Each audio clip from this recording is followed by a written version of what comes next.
Welcome to the first edition, at least, of 2026 of the TwinSpires Weekend Rewind. Nick Tammaro here. Glad to be joined by Emily Gullikson as we go over some of the big events from last weekend, racing related. We'll touch on some of the tournaments we had here on TwinSpires.com and give you a little stable alert action for a horse to keep an eye on that I know I'm looking forward to running back coming up very soon at Gulfstream. Well, Emily, we know we're dark right now at Oaklawn, but that doesn't mean that you're not keeping both eyes, I would say, on all the things going on racing related. We had a huge weekend at Fairgrounds. Welcome in. And what were some of your impressions of the overall card at Fairgrounds? Other than it being 13 races, it always makes for a long day, but it was a very competitive races. And most of, honestly, outside of the racing, I got really into following the tournament, which I know we're going to talk about. But I think this is the time of year where you're starting to look at, especially these younger, the now 3-year-old runners, how they're developing, how they're stepping forward, how they're handling the added ground, how they're handling a level of competition, whether it's taking on winners for the first time, two turns for the first time, a different circuit for the first time, and just getting more answers to those questions as those horses move forward in this season.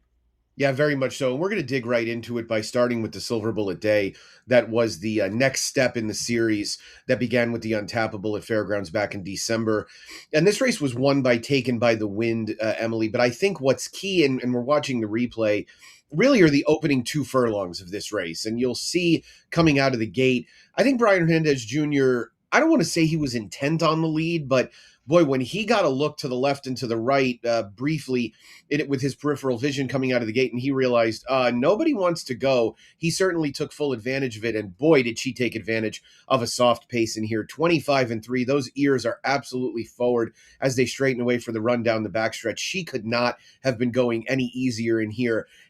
Talk to us a little bit about what that does in terms of changing the complexion of a race. It wasn't a race that was overloaded with speed on paper, but what kind of tactical advantage did this give Taken by the Wind? I think that you hit on two extremely key points. And sometimes when you're watching the race, you have to remember to go back through and like what was the dynamic. And as we look at the Silver Bullet Day Stakes, there really wasn't any established, E or EP type front running run style horses. So obviously somebody had to take the lead. And it looked based on the horses that had run to date, that was probably going to be Taken by the Wind in here, and maybe a Pashmina be just from the outside. But it was one of those races where you could make that scenario where somebody's just going to take the lead, and because of that lack of running style from the others, could just find themselves in a pace advantage. Now, that works in two ways. As you mentioned, Taken by the Wind was able to establish that lead, slow it down quite a bit. There really wasn't much change in running order throughout, and hold on late. And going forward, I think that's something you have to keep in mind, because you're going to find a horse like Atropa, or a horse that I thought ran a sneaky good race in there with number 2 Dancing in Old Town. They have some pace to chase. It's going to have a different dynamic going forward. Now, as far as Taken by the Wind, in addition to having that race flow and the race dynamic in their favor, from a physical standpoint, I'm not sold on them going any longer than what they had today. Just from a physical standpoint, you can kind of just see gets out a little bit around the turn, then finishing in a drive. So those are things that, as far as I'm concerned, are not going forward. Yeah, just an 83 Brisnet speed figure. And to touch on the topic that we've both now mentioned, I try to remind people as much as possible. One of the things that was taught to me that I bring into analyzing races, both upcoming and past races, is I'm not necessarily as concerned with who won, but with how the race was run. And I think results, obviously being results oriented, is very, very dangerous. And this is a scenario where you might have a person have a takeaway like, oh, well, Taken by the Wind beat Atropa. More than likely next time around in a fairly run race, Atropa's going to have a fair shot to beat Taken by the Wind. It was a scant margin anyway. Another issue that we ran into in this race, and this sort of grinds my gears a little bit, and I promise not to turn this to an airing of grievances, but Pashmina was on the lead in the Untappable, and it seemed like her connections were firmly intent on taking her back because she didn't wire the field last time. And I just don't understand why this happens so frequently, that people overreact to one race, one scenario. There is no doubt, in my opinion, Pashmina could have finished better in this race if she was out there dictating terms. I don't really think that taken by the wind is appreciably better than her. And obviously putting her in a scenario where now she's on a 3 to 4 wide chase in a super slow paced race. I mean, that is no man's land, or in the Silver Bullet Days case, no woman's land. And she had no chance with that scenario. So aggressive riding is really necessary at times, especially on the dirt. We'll see how taken by the wind fares, perhaps coming up in a race like the Rachel Alexandra, where the waters will undoubtedly get deeper. Because I think it's safe to say, Emily, this result is not scaring anybody off from coming in on Risen Star Day.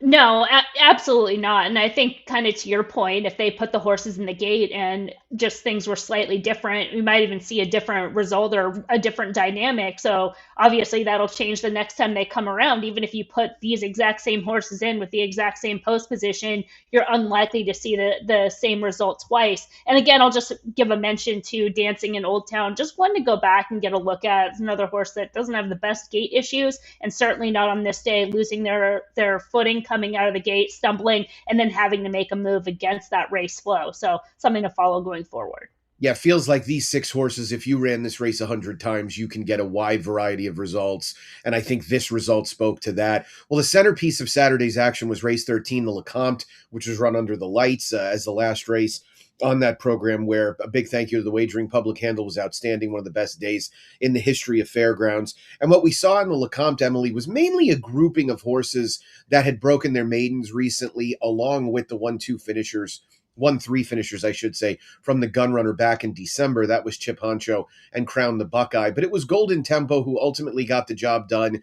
And we're going to see him make this final move coming into the last furlong or so of this race. I think I expected going in it would be a pretty contested pace. I think I thought it would be a little bit quicker than it was. We did have a lot of horses that showed speed. I was wondering if the tactics might change on Crown the Buckeye, given that it looked like he gave up pretty readily in the final 16th or so of the gun runner, and I think hinted at having some real distance limitations. You had Chip Honcho with the outside draw. I was interested in seeing just what Paco Lopez wanted to do with him, given that he's a horse that wants to be forward as well. We ended up seeing more speed out of Carson Street than I think I expected.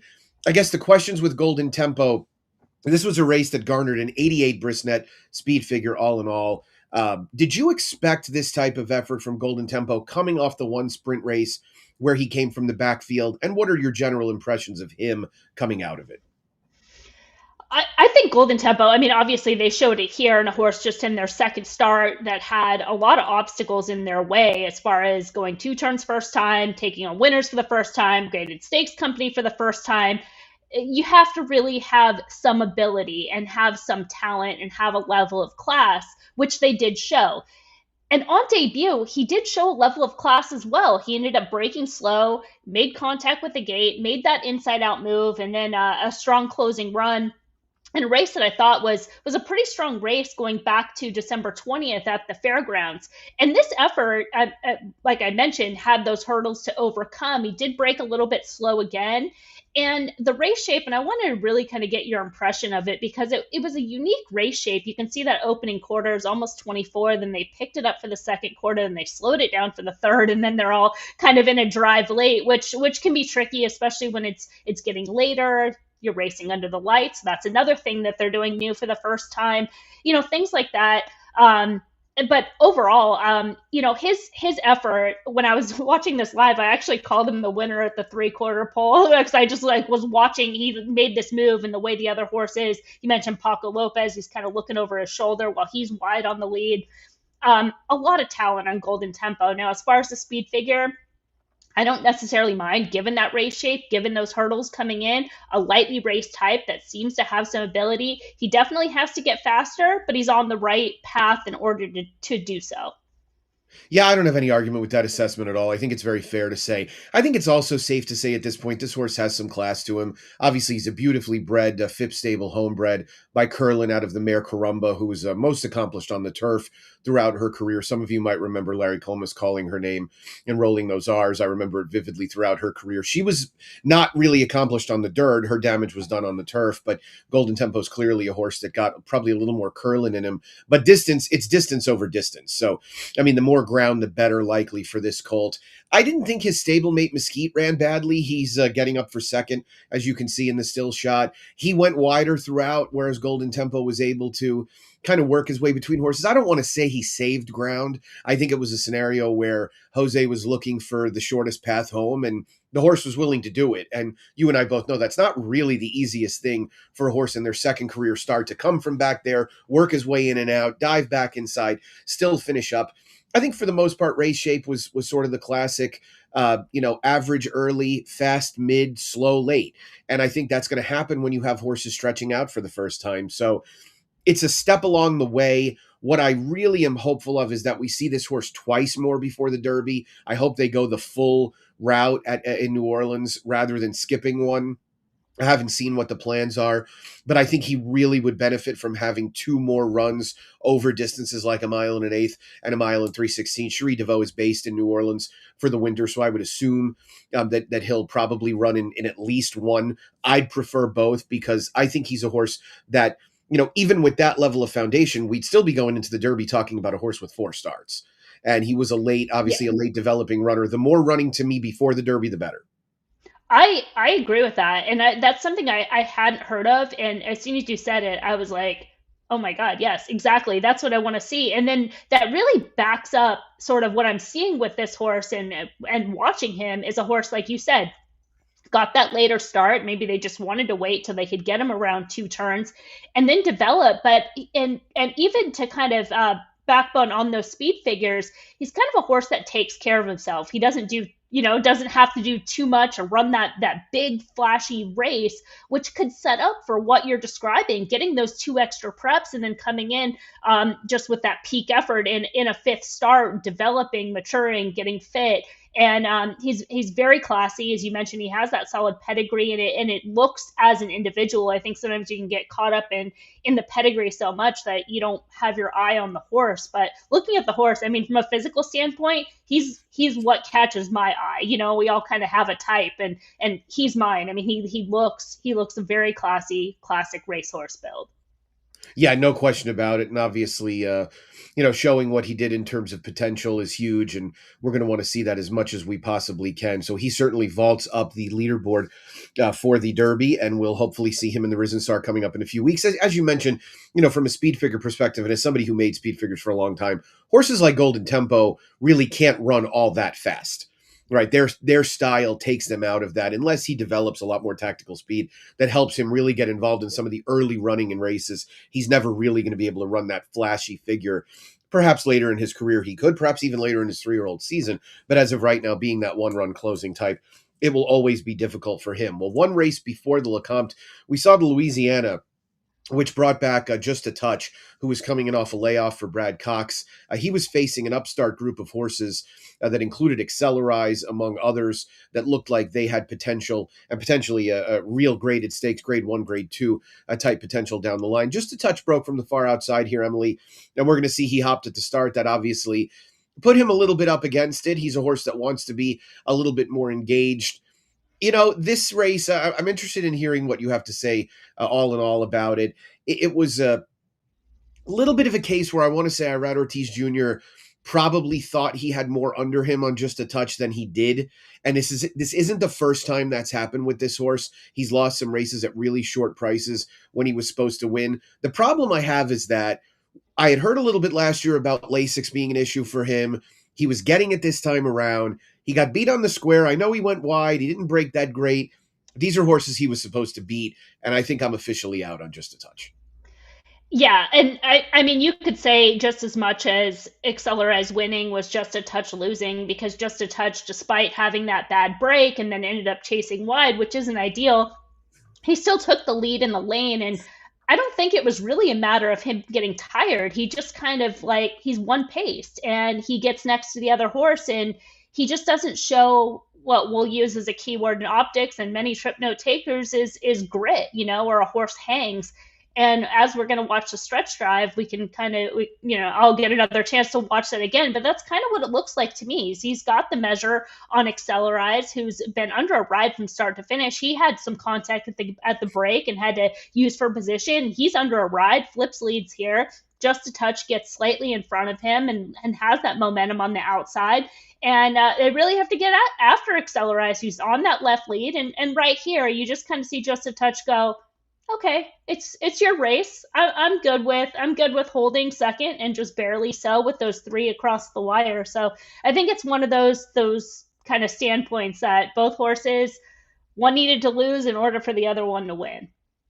Yeah, right. In addition to that, you see Cadet Corps in the foreground of the photo that we're looking at. It's a 36-1 shot coming out of a Claiming Crown race, right? And with all due respect to Cadet Corps, he's a hard-knocking horse. Just a Touch had beaten him by about 7 lengths in the Monmouth Cup last year. I think the only way Just a Touch wins a meaningful graded stake is if it's around one turn, and he would have to back up for me. And I just wonder how much of a disadvantage he would be put at if he has gate issues. Because if he's going to sprint, he's going to need to be forward. We'll see where Brad Cox goes with him from here. I don't know if they were maybe contemplating some overseas engagements given the ownership there. But if we see him back in the mine shaft, I'd be willing to take a swing against him. This was a 96 Brisnet speed figure for Accelerize. Now, I want to give Accelerize his credit as well because he did win the race and he did show some determination in doing so. This was a horse that very quietly had a huge debut at Tampa last year on Tampa Bay Derby Day, and then went to the sidelines, came back, and was very disappointing during a time of year where really not the whole world was paying attention to Gulfstream. He came back and lost to one other then. He bounced back with a good effort. This is a horse that, I'm not going to be shocked if maybe he finds his way into the larger handicapped division conversation. He'll obviously have to get better because we do have some heavies coming back from last year's 3-year-old class, but perhaps Accelerize as maybe a dark horse candidate for the handicap division.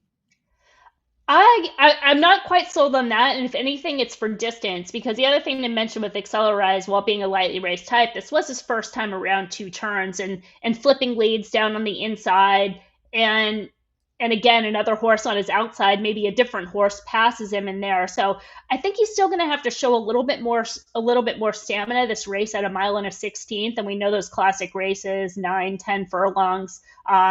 I wouldn't necessarily be sold on him getting that distance and still running his best race right now and off that one effort.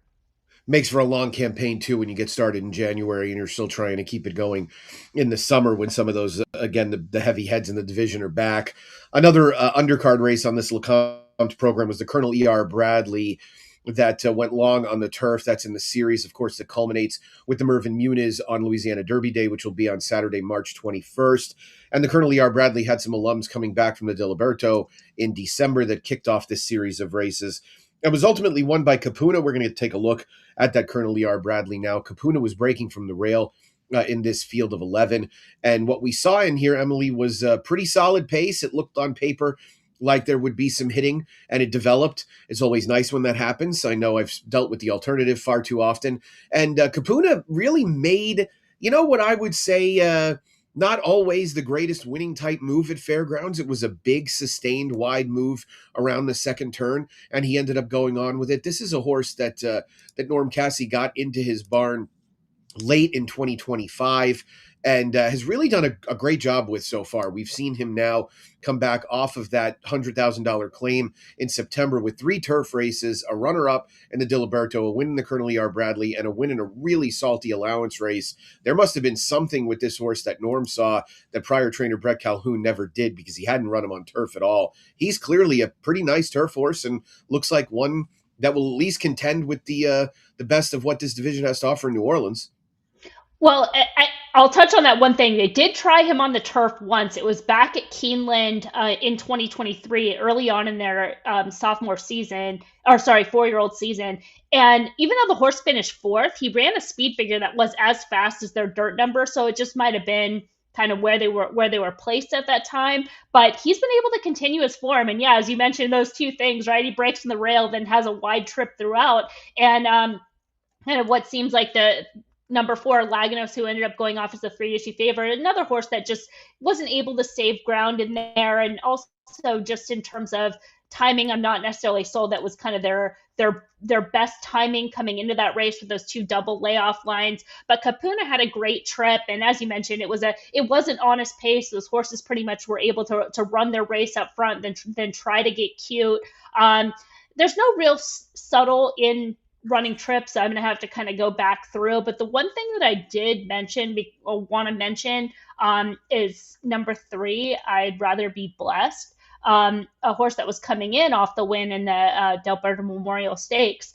And this is a horse that was very fractious in the gate. So if you are watching the replay, you're not going to see it. I don't know if it's in the chart. I didn't get a chance to look, but he was very fractious in the gate. When I was doing the live stream for the tournament, I'm like, oh, we might have a scratch, and this would be a big scratch because there's another horse that had projected to show speed, and they took more of a tracking trip in here. So for those making notes at home, you might want to put that in there. And obviously, people familiar with I'd Rather Be Blessed, he won the Muniz last year. As Emily said, he just won the Diliberto, and he showed no speed in this race. So it did alter the complexion quite a bit. On good for Capuna.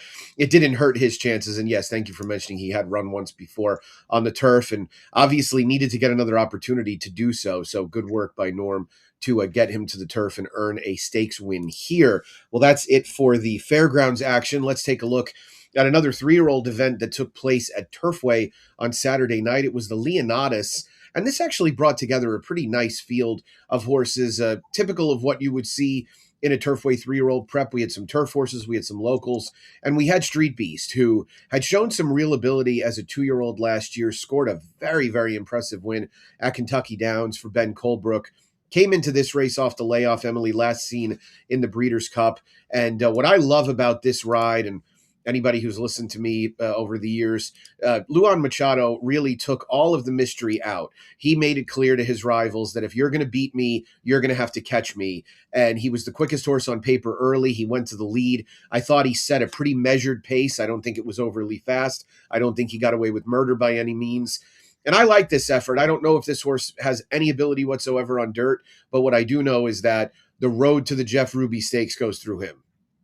Yeah, this was I'm not going to repeat what you said, but I agree with it 100%. I thought it was the best way to ride this horse, especially from the outside and with the way the race took place, right? Because it's one of those that if you don't send, you're kind of at the mercy of getting caught wide and then trying to get cute and then maybe find a trip. So finding that assertive ride, and I thought he ran quite well in the Breeders' Cup Juvenile, all things considered. I mean, it was just a very tough race, very contentious race. Holding their own and coming back in this spot is a good spot to regain some confidence in here. The horse that went off favored ended up finishing second in number 5, Full Effort. And I thought Full Effort ran really well as well. And he's probably going to be the horse when everybody does their analysis that they'll kind of key off this trip and say, oh, this is the horse you want going forward. And I really probably couldn't argue. You know, he broke slow. He had trouble at the start. And then he makes that, he kind of has a little bit of contact between horses before making that outside move and was kind of moving forward. But yeah, I think it's you can go ahead and already call him. He's the 2026 Final Gambit. You can already see it coming. It's from a mile away. He looks like him. He runs like him. That was the first thing I thought watching this replay. Yeah, absolutely. I could see that for sure. So again, a couple, those are probably the two in there that obviously just kind of stood out. I couldn't really find much in terms of excuses on some of the others, but I think they're, for this level though, I think that they're very honest racehorses all around in this field. Yeah, and it's obviously we could talk for an hour about the quality of the racing at Turfway and how much it's improved over the years, how meaningful these races have become on the series. Obviously, you would expect Street Beast to be in either the Battaglia or the upcoming Jeff Ruby Stakes, which will also be on Saturday, March 21st. The Breeders' Cup Juvenile Turf has now yielded 2 next out winners so far in Street Beast, in stark contrast, who both came back and won their next starts. And actually, there's been multiple horses that have come back and run credibly out of there as well. Well, one of the big things we have going on at TwinSpires.com, without question, and something you have been actively involved in with some of the X spaces, are the tournaments. And we had a doozy of a Lecomte Day KDBC qualifier. Let's take a look at that murderer's row that was in the top 10, huh? Yeah, this is an awesome tournament. Nick had Nick Sievers, who I'm typically on the spaces with. He had some other obligations, so we're like, okay, we won't do a stream. And I was following the tournament as well as the races, and I'm just watching this thing unfold, and I was like, man, this is such an interesting game. So we'll look at the leader, the person that ended up winning. Now, I do want to mention that winning in this tournament, every tournament is its own game within a game, right? And so for this tournament, we had 85 entries. So it was the top five earn a seat. So finishing fifth is the same as first. So that changes the way people are going to play. And so Frank Mastari, very first play of the tournament, of the day, ends up doing a $300, so their entire bankroll, a win bet, and that ends up coming back $2,280. Now, keeping in mind at that point, there probably wasn't quite five seats, but there was at least three. So Frank did the right thing, which was from there, just preserve that bankroll, do your mandatory show bets, and just kind of, didn't lose his bankroll any.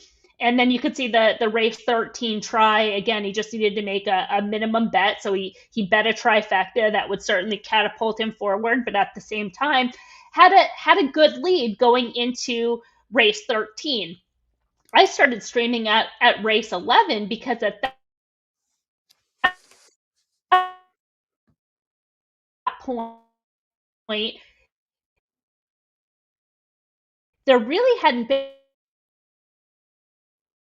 movement. Now, at that time, that group, as you mentioned, Murderers Row, there was 20 player or 20 spots, I should say, because some of the players had multiple entries, and I'm like, I know this group, and everybody in here is playing to win, and they're either going to or they're going to drop out, and this is just action that I live for. So I had to jump in and just kind of see what was going to happen.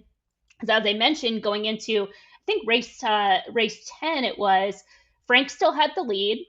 I don't think Chris had moved up yet.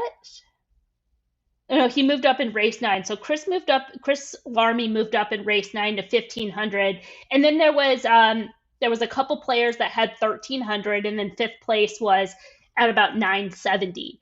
And at that point, it was like I said, it's a game within a game, because those top five spots, and obviously you don't necessarily have to beat Frank, you just have to position yourself to get fifth. So coming down to those players, and again, 20 seasoned, established contest players that know how to win are in position where they're taking a bankroll of, $300 to $700 and having to turn that into a number.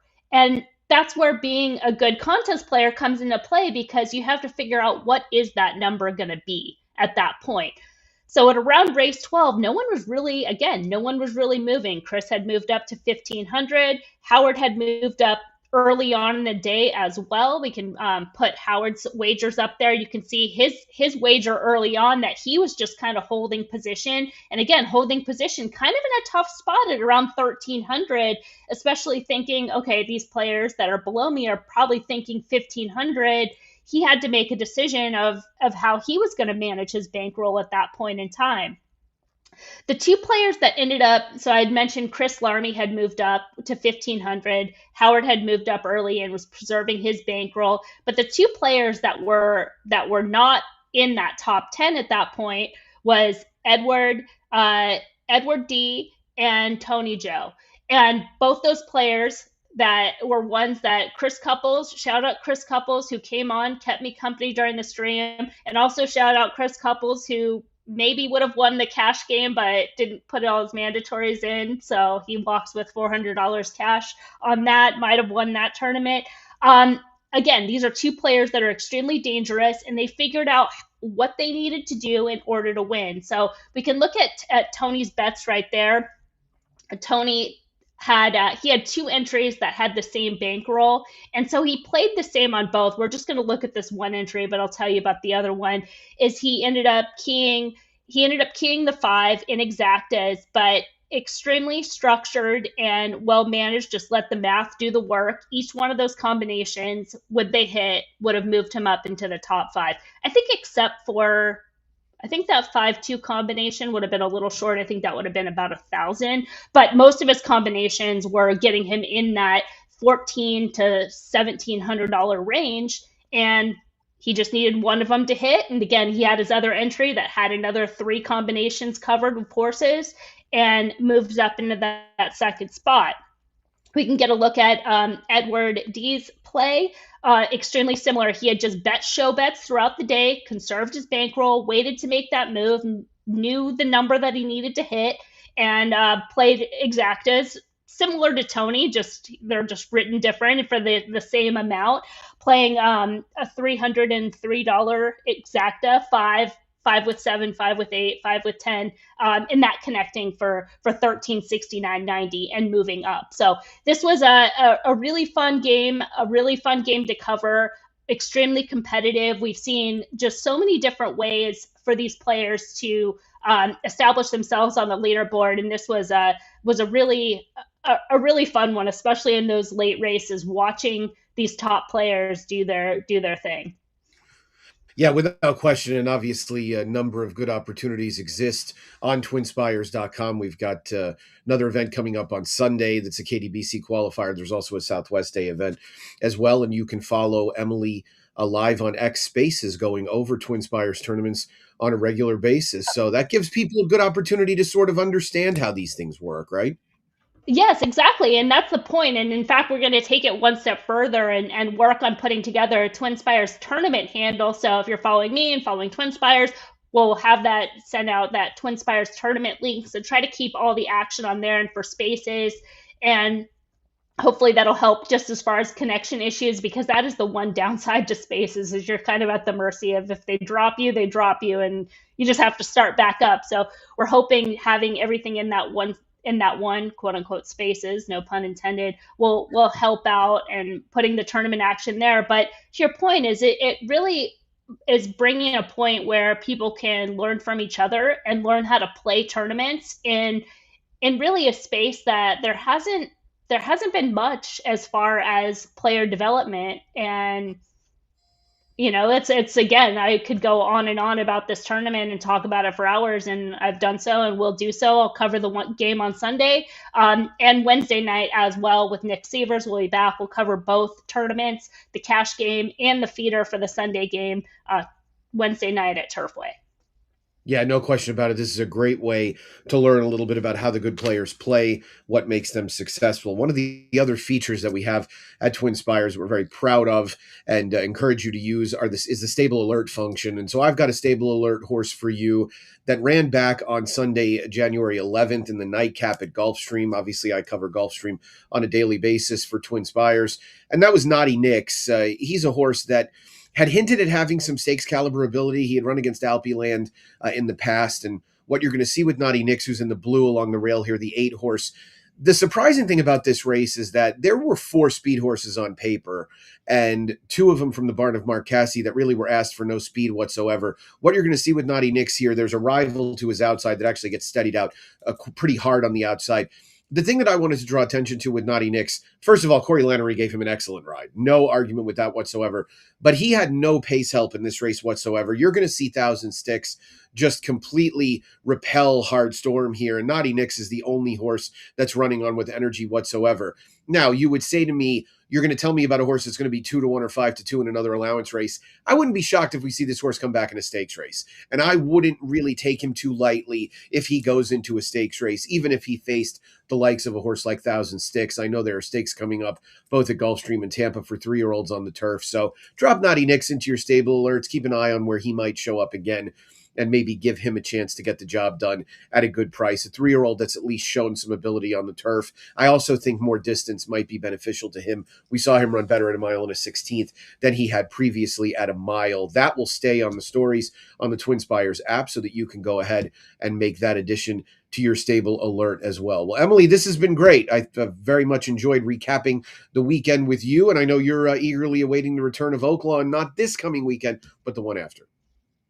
Yeah, well, I'll start the work this week, right? As soon as they draw right on Friday, and I'll start filling in all the notes and then getting back into it. And I know I've had a few people message though, like I'm ready for Oaklawn, and me as well.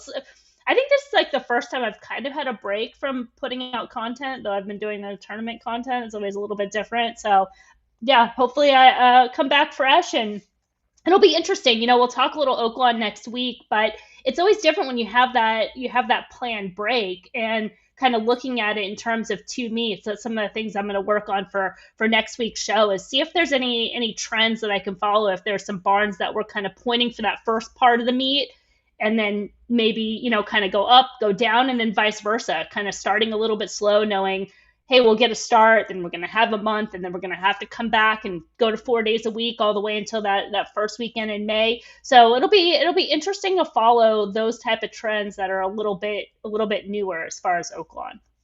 No doubt about it. Well, we know you'll be ready to fire off the layoff. And again, that's going to do it for us this time around. Thank you so much for joining us. Stay tuned, of course, on the TwinSpires and TwinSpires everywhere for what we have going on, including the Racing Roundtable, the jury, the content that I have on the app and on TwinSpires.com. Same with Emily. For Emily, Nick here. Until next time, best of luck.